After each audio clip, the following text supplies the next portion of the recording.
this girl had been dropping in from Hawaii Monday, and Friday she was leaving. So Friday, she's like, hey, I'm about to leave out of town to go back to Hawaii. God gave me a dream about you. Can I tell you?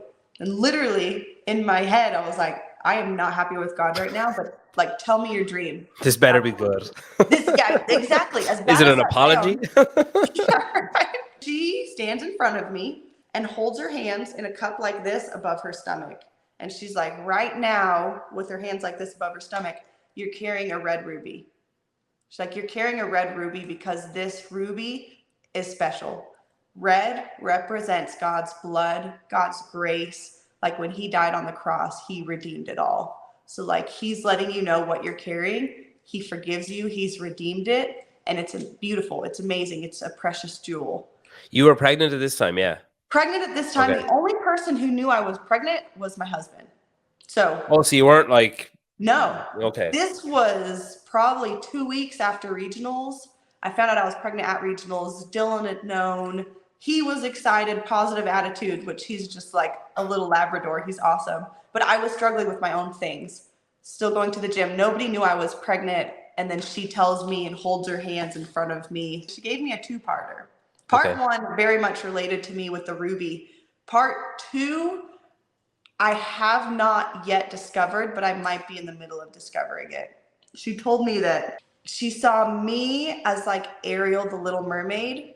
And with time, God was going to give me a voice. Like my voice had been stolen and he was going to use my voice over young girls to like empower them or build them up or something.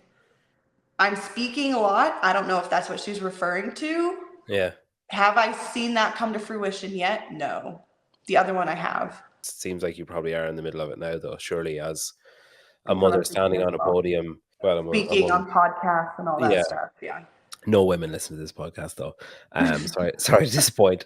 I had Torin. I don't know if you guys saw on Instagram. Yeah. Torin from Hamilton Media was here. I've never had that before. I'm going to throw shade. Nobody has ever cared enough to come in my home gym and see what I'm doing. They're the first production company, the first that's ever reached out and said like, hey, Ariel, you have something special. Let me get on camera. And they are so professional. I'm so glad it's them to show up and show what I'm doing and not like a goofier side of it or a gimmicky side. Here's the cool thing, Pedro. Rogue is only highlighting 3 athletes: a strongman, an individual female, and someone who qualified overseas through the qualifier.